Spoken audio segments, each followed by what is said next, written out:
Hi, my name is Monica Williams. I'm an LPN to BSN student attending Indiana State University. The presentation today will be over cannabis, medicinal and recreational highlights in the state of Georgia.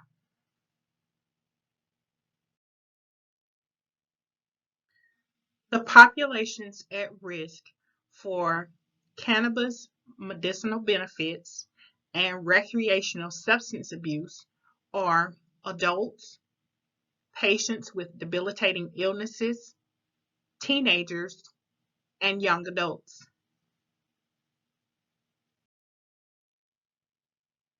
The learning objectives for this presentation is that the learner will be able to cite what cannabis is.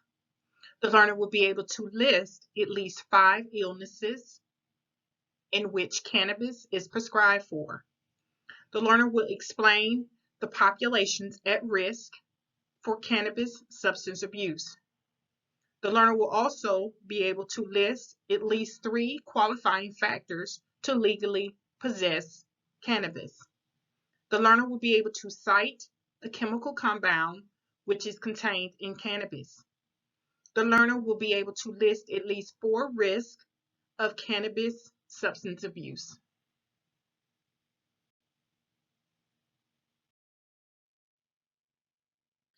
Please pause the video at this time and click the link below to take the pretest.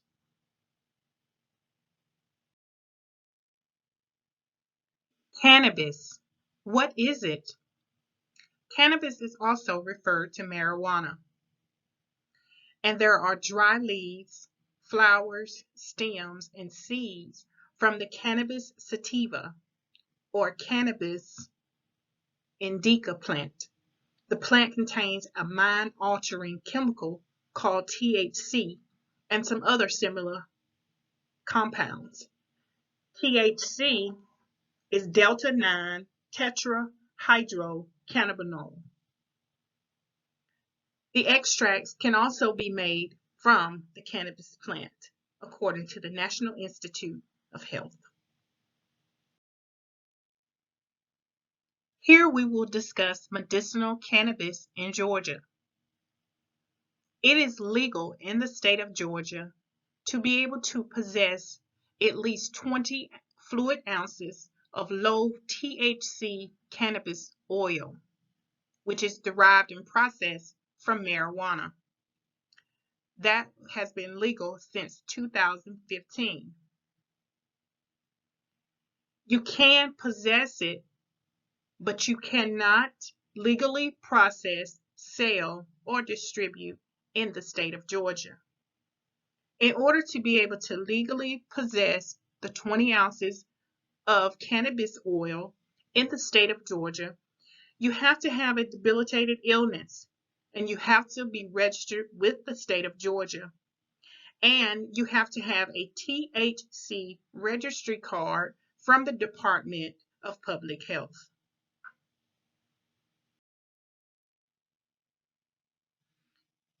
Here are a few conditions that are covered by law in the state of Georgia to be able to legally possess low THC oil in the state of Georgia. If a patient have medically documented illness, they are eligible. And those illnesses are end-stage cancer,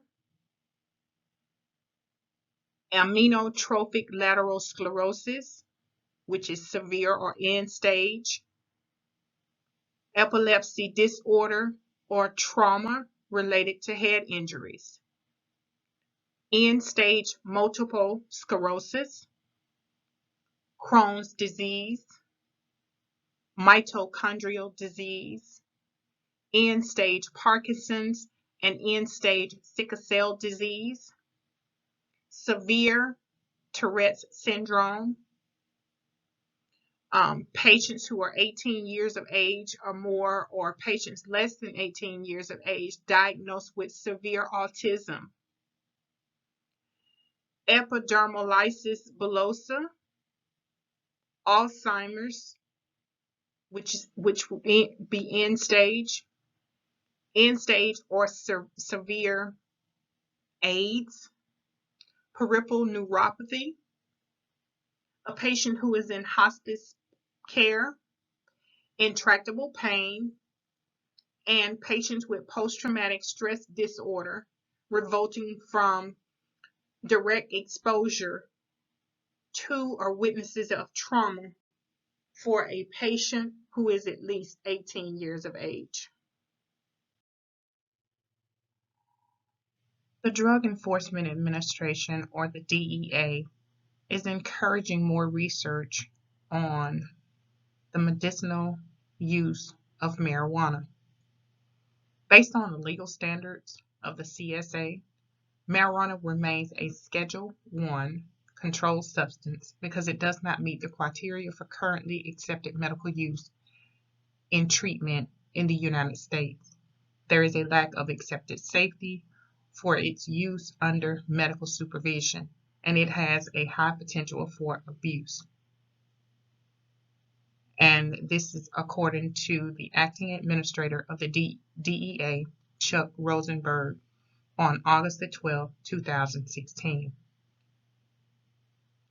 Marijuana, although legal and used medically in some states, it is still illegal, according to the recent decision of the Federal Drug Enforcement Administration, or the DEA.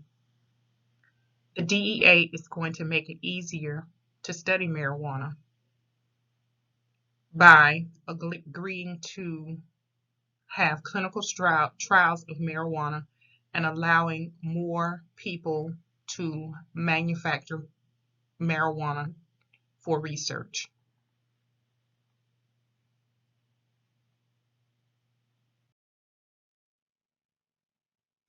Recreational risks. Cannabis contains a chemical compound called THC, or delta-9 tetrahydrocannabinol. This compound causes certain risk or can pose certain potential risk in the body. THC alters communication between nerve cells or neurons in the brain and can affect coordination and reaction time.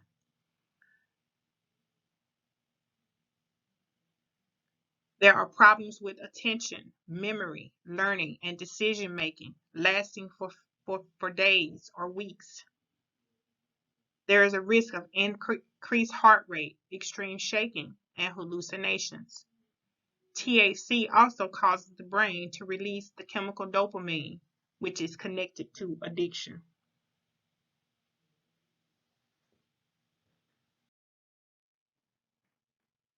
Here you will find the references that were used in this cannabis presentation on medicinal and recreational substance abuse.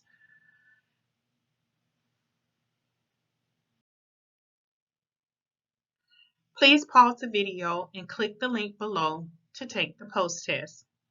Thank you.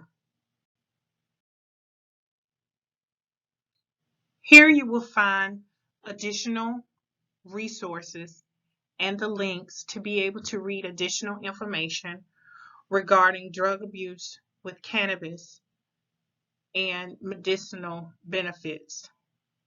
Again, thank you for reviewing my presentation on cannabis. I am Monica Williams, an LPN to BSN student attending Indiana State University. Thank you.